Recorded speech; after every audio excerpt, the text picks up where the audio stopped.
Hi. No. Hi, my name is Christine McSherry, and I want to take this opportunity to thank everyone who has been supporting this effort. I also want to let you know that this is new and uncharted territory. There will be times to celebrate, and times like now when we band together for one common cause, for the greater good of all of those with Duchenne. We know that none of us can do it alone. We know that we cannot lead this charge without each other. And the fact that you're all here today listening means that you are vested in the process and invested in the outcome. Like many of you, I'm a mom and my son Jet has Duchenne. Like all of you, I celebrated in April when Sarepta announced that it had received clear guidance from the FDA. Guidance that showed regulatory flexibility on part of the FDA, guidance that would allow Sarepta to file an NDA, new drug application, for eteplirsen before the end of 2014. What was particularly gratifying about the guidance was that it was going to allow the NDA filing while data was still being collected. It would allow for an advisory committee or an AdCom as trials were continuing. And it provided a pathway for rapid consideration and hopefully approval of eteplirsen. The guidance also gave Sarepta a clear idea of what was needed in order for the FDA to consider eteplirsen for accelerated approval. The process that would in turn allow for rapid consideration of other drugs similar to eteplirsen to treat other exons and to get the next set of kids who would be amenable to this technology on drug. Then, on Monday morning last week, I awoke to the horrible news that the FDA had once again changed the rules. They had moved the goalposts on Sarepta. Now it would be at least until the middle of next year before Sarepta could file its NDA. The FDA, for its part, says that nothing has changed, that everything it asked for is in the communications to Sarepta, and the information has been consistently what they have been asking for.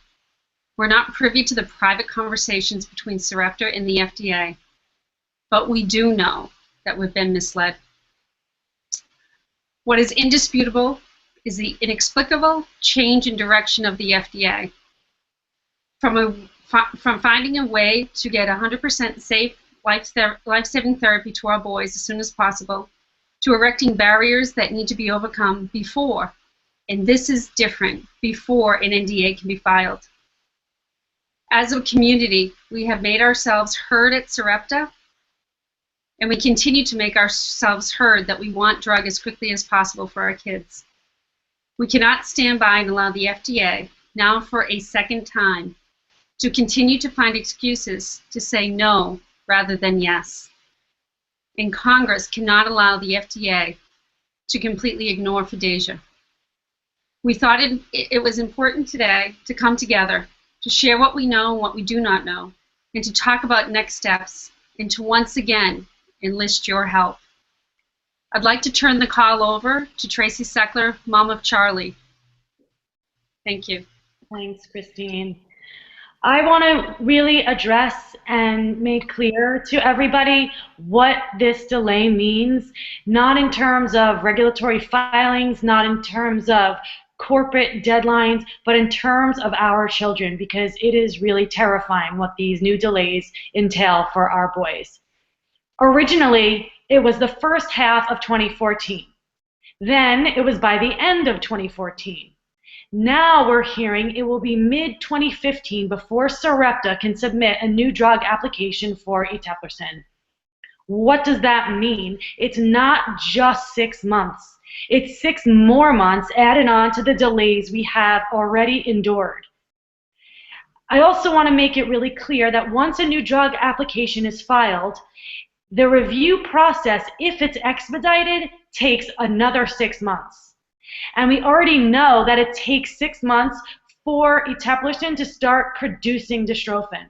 So from today, it's going to be another year and a half before all eligible children can start benefiting from eteplirsen. That's another year and a half. On top of the year and a half we have already spent fighting, educating, and building awareness so that the FDA and the company and everyone involved can understand how important it is to move this very quickly. So it was December 2012 when Sarepta first demonstrated that eteplirsen produces dystrophin and induces a clinical benefit. The boys on the drug did better than boys on placebo and better than boys in natural history. December 2012. That day should have been the beginning of a productive, intense, and focused conversation between the drug company, the regulators, and the experts to sit down and say, we have something here. What do we need to do to validate these results? And what do we need to do to get this drug to as many kids as possible as quickly as possible? In addition, as Christine mentioned, there are multiple drugs that will be developed that have the same chemical backbone. So the question should have been raised and begun to be answered in December 2012. How do we get the follow-on exons into development as quickly as possible, knowing what we know right now? Instead, since December in 2012, we have had question after question after question raised by the FDA, issue after issue, and roadblock after roadblock put up. And as of Monday, continued and additional questions continue to be raised. I want to be really clear. We are not asking for a lowered standard for safety and efficacy. We're not asking for special treatment. We don't want a drug that is not safe or doesn't work. What we want is for the FDA to follow the laws. FDASIA was passed in 2012 for a reason, and that reason is because the science is moving incredibly quickly. If you stop and think about it for a minute, it is truly miraculous that we can correct individual genetic mutations. It's amazing. But what's tragic is that we are not set up to take advantage of that. So while the science moves along at an incredibly advanced pace, we are not allowing it to get where it needs to go, which is to our children.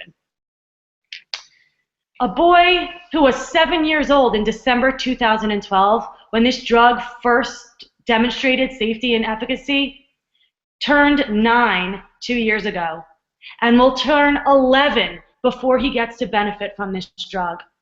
From 7 to 11, and we know from the natural history that after 7, every year boys decline. And every year that decline gets steeper.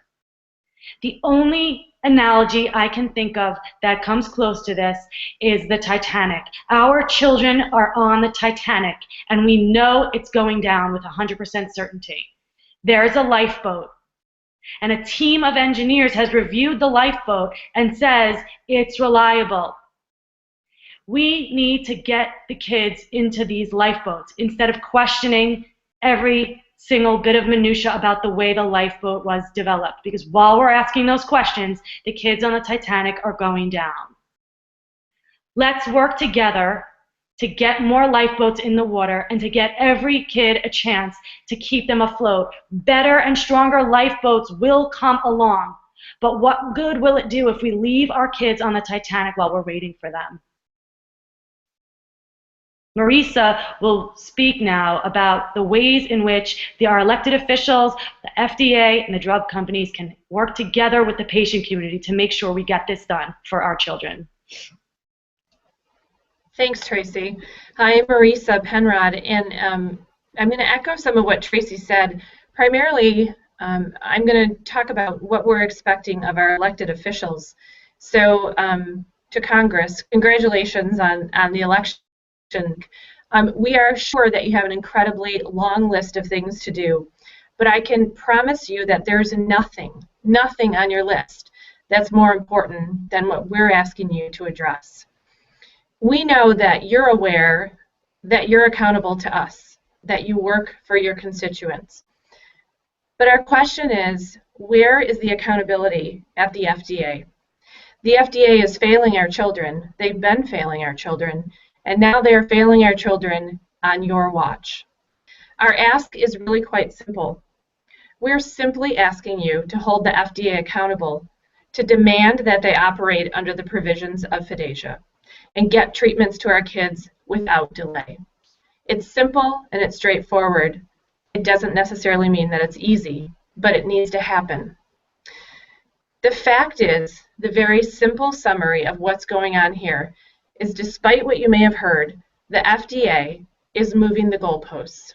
They have been inconsistent, and they continue to move the target for a potentially life-altering, life-saving treatment.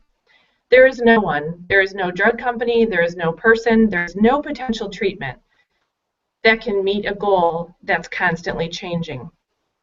And every passing second, every day, every minute, every hour, children with Duchenne are losing muscle. They are losing opportunity, and quite frankly, at the end of the day, the ultimate loss is the loss of lives. So we applaud Congress for looking for initiatives and for ways to bring drugs to market. But we're asking you, before you initiate any new reforms, to please make sure that the FDA is adhering to what you've already passed. We have an unprecedented opportunity here to build something meaningful, something powerful, something life-changing and life-saving. This is precedent setting, the opportunity that we have here before us, and we cannot let it get away from us. Stop and think about that for a minute, how remarkable it is, the potential of what we have here today. Duchenne is, for those of you who may be unfamiliar with it, or this may be your first exposure to it, whether you're in Congress or you're somebody who's just listening in on this, Duchenne is degenerative and it is progressive. Over time, boys' muscles break down. It is devastating, and it's relentless, and it's cruel. My own son, Joseph, just this morning, he's 12, and he's in middle school. He was pouring his own bowl of cereal, and he got the milk out, and he poured it on his cereal, and was trying to clean up after himself and put the gallon of milk back in the refrigerator, and he couldn't do it. And it might seem minor, but it's one more little loss in the world of Duchenne. We have daily losses of function. My ultimate fear is, some people might think it's being confined to a wheelchair. My ultimate fear is that my little boy will lose the ability to hug me. He walked across the room to me over the weekend, and about 5 feet before he got to me, his legs just gave out. Without warning, he buckled and went to the ground. These are daily occurrences in the world of Duchenne, and we have the ability to make a positive impact to stop this. So we're asking you to hold the FDA accountable. The only way we get there is for the FDA to embrace the direction you gave them in FIDASIA. The bottom line for all of us is our children can no longer be your science experiment. The children are not here to serve the science, but the science should always serve the children.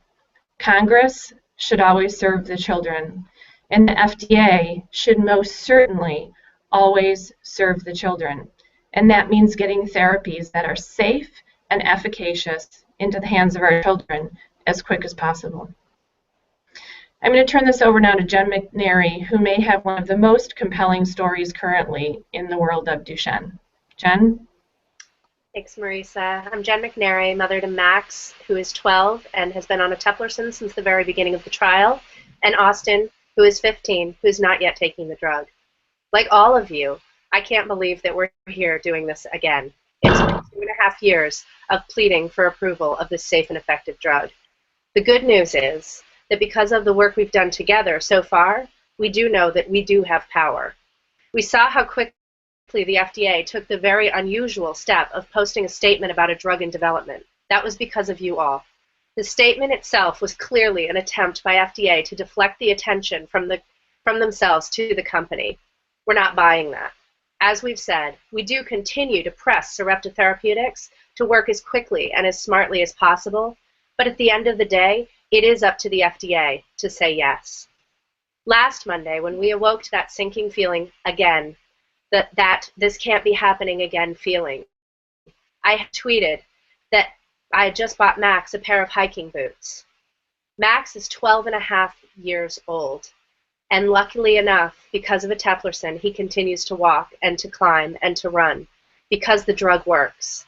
It may not be perfect, and hopefully there will be even better drugs in the future, but this drug is safe, and it has stopped his rapid progression of Duchenne, while his older brother's condition continues to worsen. It's working in the boys in the trial, and it is safe. So why, FDA? Why won't you allow Sarepta to file the NDA and keep the process, albeit the slow and frustrating, tedious process, moving forward? All of us know too well the natural history of Duchenne. We will not allow FDA to continue to demand more and more data, to engage in arcane debates about methodology for measuring dystrophin. These are excuses. These are not reasons. By the way, while this fight is about our boys, there's a much larger issue at play here. The entire rare disease community should be afraid. FDA knows exactly what it's doing. If they allow Sarepta to file now before all of the data is in and analyzed, the agency, or at least the division, is afraid it will lose control of the process and that it will be forced to change its methods and to actually comply with FDASIA. So they keep moving the goalposts, changing the rules in the middle of the game.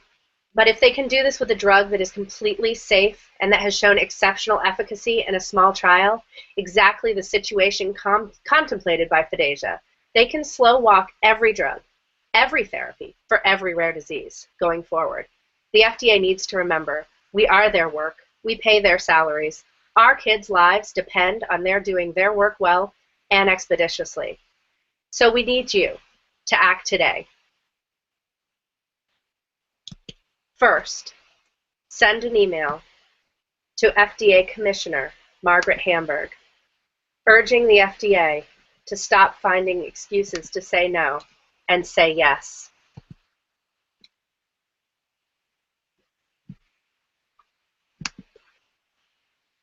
You can email Commissioner Hamburg at margaret.hamburg@fda.hhs.gov. Next, you can email Sarepta and urge the company to file an NDA as soon as possible. You'll be emailing Cara Boniface, that's kboniface@sarepta.com. And also, lastly, and perhaps most importantly, you can call Congress, call the switchboard at 202-224-3121. We need you to help us to save our sons. Thank you. Thank you so much for those action steps. I think everyone has a role here.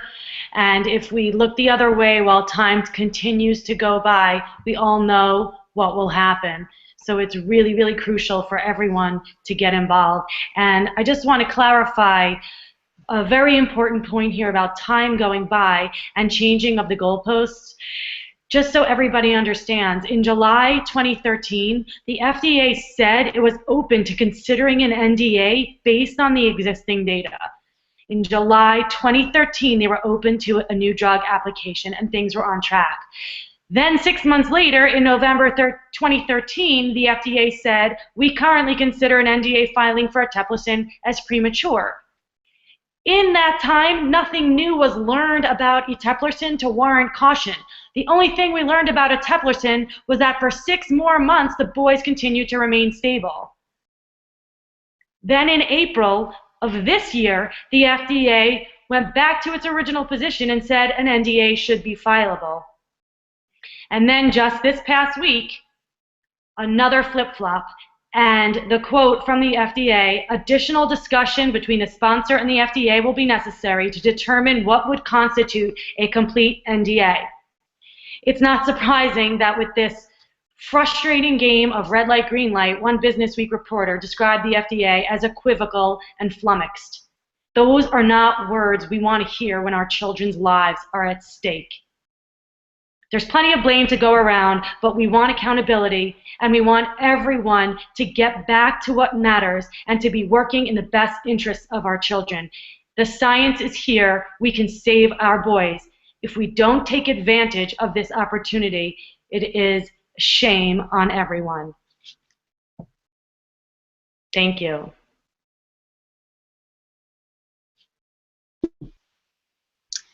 Thank you. Thank everybody for participating on this video call, and thank our audience for listening in. Jen had some very important steps. Those are the initial steps. There'll be other things that will be announced by the ACTS and this committee that is formed to get parents involved in a more personal way. So please stay tuned for all of that. Watch the Race to Yes Facebook page. Social media plays an important part here, and certainly reach out to any of us if you have any further questions. But I think you'll be hearing from us shortly on what to do next. Thank you.